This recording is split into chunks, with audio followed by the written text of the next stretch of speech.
Baik, bismillah. Assalamualaikum warahmatullahi wabarakatuh. Selamat siang semuanya. Perkenalkan, saya Fitriani, mahasiswa Psikologi UICI. Dan pada kesempatan ini, saya akan mempresentasikan tentang personality assessment dalam memahami karakter dan potensi individu secara lebih mendalam. Selanjutnya, apa itu kepribadian? Teori kepribadian menjelaskan bahwa kepribadian adalah organisasi, dinamis, dan dari sistem psikofisik yang menentukan penyesuaian diri terhadap lingkungan. Definisi tersebut ialah menurut Allport. Selanjutnya, ciri-ciri kepribadian meliputi keunikan, konsistensi, dinamisme, dan fungsi penyesuaian. Carl Rogers menekankan konsep diri dan kesehatan mental melalui penerimaan tanpa syarat dan aktualisasi diri. Ciri-ciri kepribadian yang sehat menurut Rogers mencakup keterbukaan, kehidupan eksistensial, dan kreativitas. Sementara itu, Pervin dan John menekankan kepribadian sebagai pola stabil dari pikiran, perasaan, dan perilaku yang unik dan terstruktur. Kepribadian berfungsi untuk membedakan satu sama lain dalam berbagai situasi. Mengapa asesmen itu penting? Ya, asesmen kepribadian itu bertujuan untuk memahami karakteristik individu secara menyeluruh, mendukung diagnosis psikologis, merancang intervensi, dan meningkatkan kesadaran diri. Dalam setting klinis, asesmen membantu mengidentifikasi gangguan kepribadian dan menilai kemajuan terapi. Sementara itu, dalam dunia pendidikan, asesmen digunakan untuk mendeteksi masalah emosi dan menyesuaikannya dengan strategi pembelajaran. Di bidang industri, asesmen berperan dalam seleksi dan penempatan karyawan. Dalam asesmen, alat yang umum digunakan meliputi MPPI-2, TAT, EPPS, dan MBTI. Proses asesmen melibatkan observasi, tes, wawancara, dan analisis berdasarkan kriteria DSM atau ICD untuk memberikan deskripsi fungsi psikologis dan label klinis. Metode asesmen kepribadian itu meliputi wawancara, observasi, tes psikologis yang terdiri dari tes proyektif dan tes objektif, kemudian ada kuesioner dan inventory kepribadian. Nah, pada bagian pertama ada alat asesmen kepribadian yang meliputi tes objektif. Nah, tes objektif ini terdiri dari MMPI atau Minnesota Multiphasic Personality Inventory dan 16PF Questionnaire. MMPI digunakan luas dalam psikologi klinis untuk mendeteksi gangguan psikologis.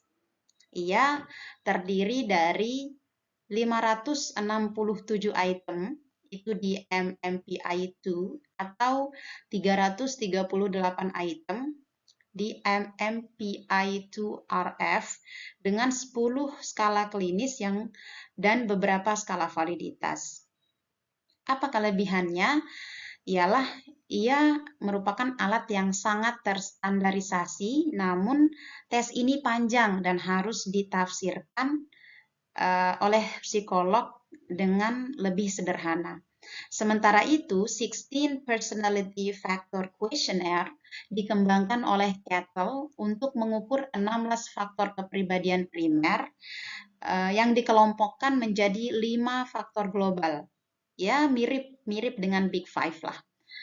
Dan banyak digunakan dalam rekrutmen, konseling, serta pengembangan diri. Kemudian ada tes proyektif yang namanya TAT atau Thematic Perception Test dan Wartek Test. Keduanya adalah tes proyektif untuk asesmen kepribadian. TAT dikembangkan oleh Murray dan Morgan menggunakan 10-20 gambar ambigu untuk menggali motivasi, konflik, dan dinamika bawah sadar melalui cerita yang dibuat responden. Sementara itu, warteg berbentuk 8 kotak dengan stimulus grafis sederhana, menilai aspek kepribadian, emosi, imajinasi, dan kontrol diri melalui gambar yang dilengkapi responden. TAT kaya data naratif namun subjektif, sementara itu warteg praktis dan cepat, tetapi interpretasinya sangat bergantung pada keahlian pemeriksa. Nah, keduanya banyak digunakan dalam asesmen klinis dan psikologis. Dan konseling maksud saya. Yang selanjutnya ada skala penilaian perilaku atau behavior rating scale, merupakan alat asesmen yang banyak digunakan untuk menilai karakteristik perilaku, sosial, dan emosional pada anak dan remaja. Skala ini berfungsi untuk mengumpulkan informasi awal, menentukan intervensi, dan memantau efektivitas daripada program. Penilaian dilakukan oleh informan yang mengenal anak seperti orang tua atau guru, sehingga hasilnya mencerminkan perilaku dalam berbagai konteks. Nah, skala ini efisien, objektif, dan cocok untuk subjek yang sulit diakses. Namun hasilnya dapat dipengaruhi oleh variasi sumber, situasi, waktu, dan instrumen yang digunakan. Selanjutnya ada pendekatan inovatif dalam asesmen, yakni therapeutic assessment atau TA. TA merupakan pendekatan asesmen psikologis yang dikembangkan oleh Finn dan Tonsager pada tahun 1997 dan berbeda dari asesmen tradisional yang hanya fokus pada pengumpulan data dan diagnosis. TA menekankan kolaborasi aktif antara klien dan psikolog, berlandaskan psikologi humanistik dan teori diri. Dalam prosesnya, klien tidak diposisikan sebagai objek, melainkan sebagai mitra yang dapat bersama-sama mengeksplorasi hasil asesmen dan maknanya. Proses asesmen ini sendiri bersifat terapeutik, di mana diskusi hasil dilakukan secara reflektif dan empatik, sehingga klien memperoleh pemahaman diri yang lebih mendalam, bukan sekedar menerima label atau diagnosis. TA bertujuan untuk menciptakan pengalaman yang bermakna dan mendorong pertumbuhan personal, meningkatkan motivasi untuk berubah, juga memperkuat hubungan terapeutik tentunya, serta membuat asesmen menjadi relevan dengan personal bagi klien. Dengan demikian, TA tidak hanya menghasilkan informasi objektif, tetapi juga memberdayakan klien menuju perubahan yang positif. Selanjutnya ada wawancara klinis. Wawancara klinis merupakan inti dari asesmen psikologis karena memberikan informasi mendalam dan tidak bisa diperoleh hanya dari tes atau catatan tertulis. Melalui kontak tatap muka, psikolog dapat menggali latar belakang, keadaan mental, serta masalah yang dihadapi klien secara lebih kaya dan kontekstual. Wawancara ini memungkinkan identifikasi faktor-faktor emosional dan pengalaman subjektif yang seringkali tidak terungkap dalam tes psikologi standar. Nah, selain itu, wawancara klinis juga membangun hubungan terapeutik yang penting untuk keberhasilan asesmen dan intervensi, karena menciptakan kepercayaan sehingga klien lebih terbuka dalam berbagai informasi. Nah, informasi langsung dari klien ini juga dianggap paling valid karena memungkinkan klarifikasi perasaan dan contoh spesifik dari masalah yang dihadapi. Jadi secara keseluruhan, wawancara klinis itu menjadi komponen sentral dalam asesmen psikologis. Karena apa? Karena memberikan gambaran utuh dan manusiawi tentang klien untuk mendukung diagnosis dan rencana terapi yang paling tepat. Selanjutnya ada asesmen berbasis persepsi diri atau inventory self-report. Dalam asesmen kepribadian, ini merupakan metode di mana individu diminta menjawab pertanyaan atau pernyataan mengenai dirinya sendiri. Biasanya menggunakan kuesioner tertutup seperti skala Likert atau iya dan tidak gitu. Metode ini bertujuan untuk mengukur karakteristik psikologi seseorang, sikap, nilai, atau gaya kepribadian berdasarkan persepsi diri. Karakteristik utama dari inventory ini adalah responden sebagai sumber utama informasi. Pertanyaan eksplisit, sistem scoring objektif, dan struktur tetap sehingga aplikasinya yang luas untuk klinis, pendidikan, organisasi, dan juga di bidang penelitian. Apa kelebihannya? Meliputi kepraktisan, efisiensi, kemudahan, interpretasi, serta relevansi pemakaian di berbagai setting. Namun metode ini memiliki keterbatasan seperti potensi bias sosialnya yang luas, ya, keterbatasan kesadaran diri, manipulasi jawaban, serta kendala bahasa atau literasi.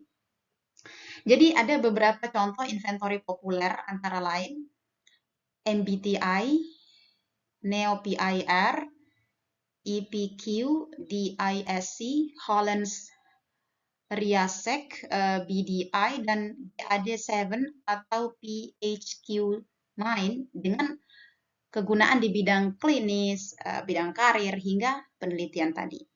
Nah, apa peran psikolog?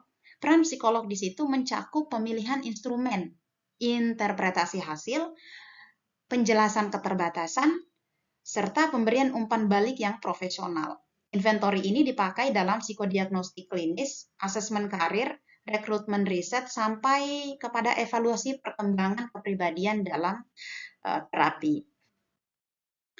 Selanjutnya ada pendekatan asesmen dinamis dan asesmen naratif. Kedua hal ini merupakan pendekatan kualitatif dalam asesmen kepribadian yang mana ia menitik beratkan pada pemahaman individu secara mendalam, kontekstual, dan personal, bukan sekedar mengukur skor atau membandingkan dengan norma populasi. Nah, asesmen dinamis fokus pada potensi perubahan dan kapasitas belajar klien melalui interaksi antara individu dan situasi, serta respon terhadap umpan balik. Apa ciri utamanya? Menekankan proses, melibatkan umpan balik, serta menguji kemampuan perkembangan dan adaptasi. Contoh tekniknya meliputi test, teach, retest, dan asesmen responsif dengan keunggulan mampu menunjukkan potensi perubahan, mendorong keterlibatan aktif, serta cocok bagi individu dengan hambatan belajar atau trauma. Nah, sementara itu, asesmen naratif mengeksplorasi kisah hidup dan makna subjektif pengalaman individu berdasarkan keyakinan bahwa kepribadian terbentuk dari cerita yang diciptakan tentang dirinya sendiri. Bentuk asesmen naratif ini antara lain ialah wawancara naratif, penulisan autobiografi, dan analisis narasi masa lalu serta harapan masa depan. Penggunaannya meliputi psikoterapi, trauma healing, asesmen perkembangan anak, hingga kasus klinis dan eksistensial. Asesmen dinamis menekankan adaptasi dan perubahan, sedangkan asesmen naratif fokus pada pemahaman identitas, nilai, dan tema kehidupan individu itu sendiri.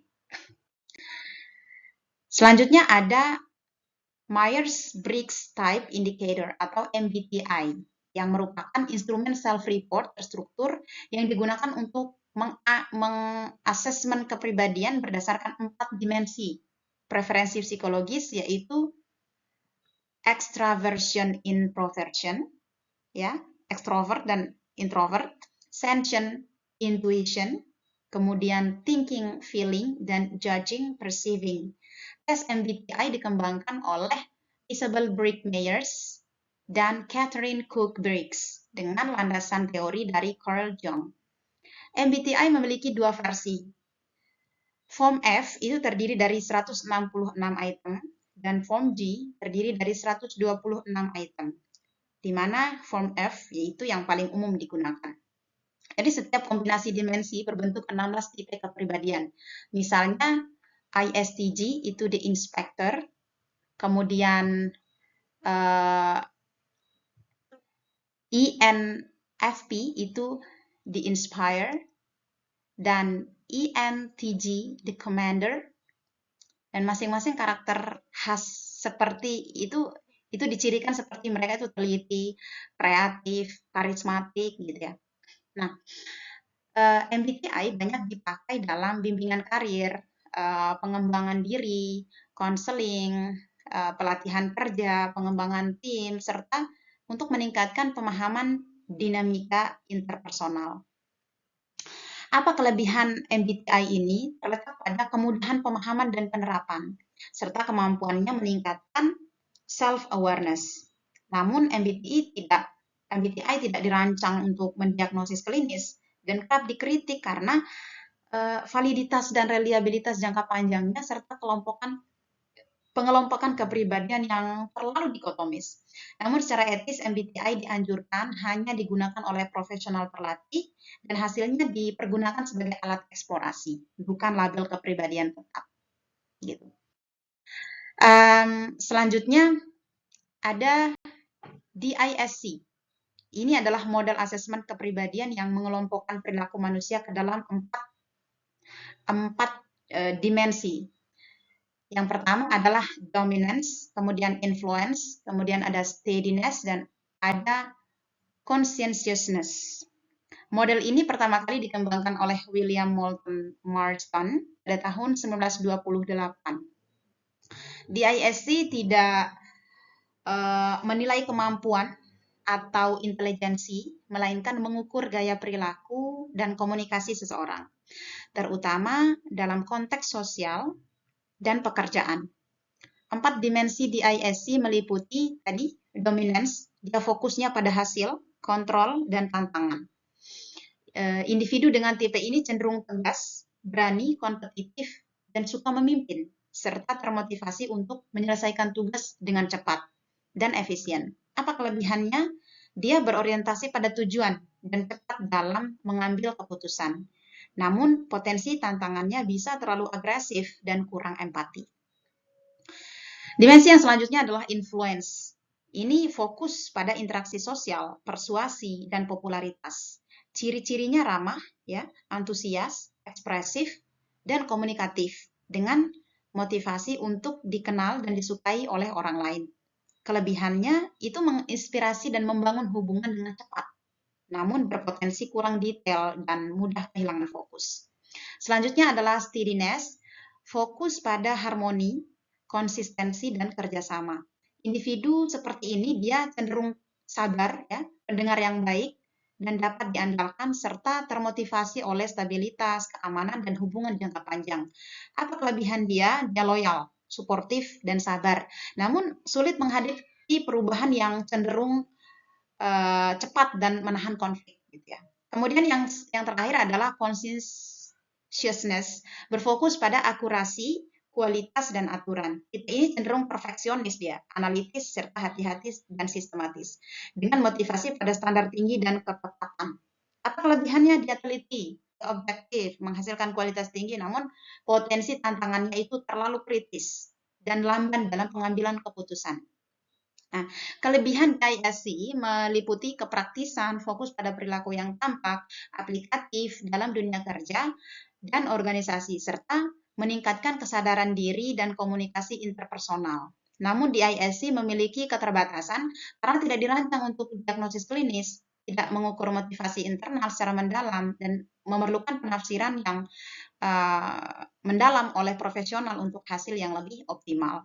Tes DISC bekerja sebagai self-report inventory, di mana responden memilih pernyataan yang paling tidak mencerminkan dirinya, dengan hasil menunjukkan kombinasi keempat dimensi tadi.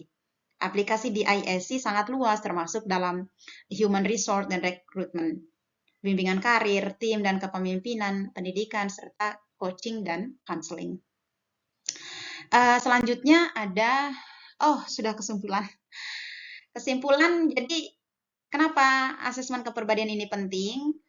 Itu dia merupakan alat untuk memahami diri dan orang lain secara lebih mendalam. Pendekatannya sangat beragam, mulai dari tes objektif hingga naratif. Tentu setiap metode itu memiliki keunggulan dan keterbatasannya masing-masing. Apa peran profesional di sini? Itu pentingnya interpretasi yang tepat dan etika dalam penggunaan instrumen asesmen. Manfaatnya bagi individu apa? Meningkatkan kesadaran diri, mendukung pertumbuhan personal, dan memfasilitasi penyesuaian diri. Sehingga dalam kehidupan sehari-hari dapat ketika diaplikasikan itu membantu dalam karir, hubungan, pendidikan, dan kesehatan mental. Demikian, terima kasih atas segala perhatiannya. Video ini bertujuan untuk sebagai tugas akhir daripada mata kuliah Psikodiagnostik 3 atau Personality Assessment yang diampu oleh Ibu Diah Indah Noviani, PSI MPSI Psikolog. Demikian yang dapat saya sampaikan. Mohon maaf atas segala kekurangannya. Billahi taufiq wal hidayah. Wassalamualaikum warahmatullahi wabarakatuh.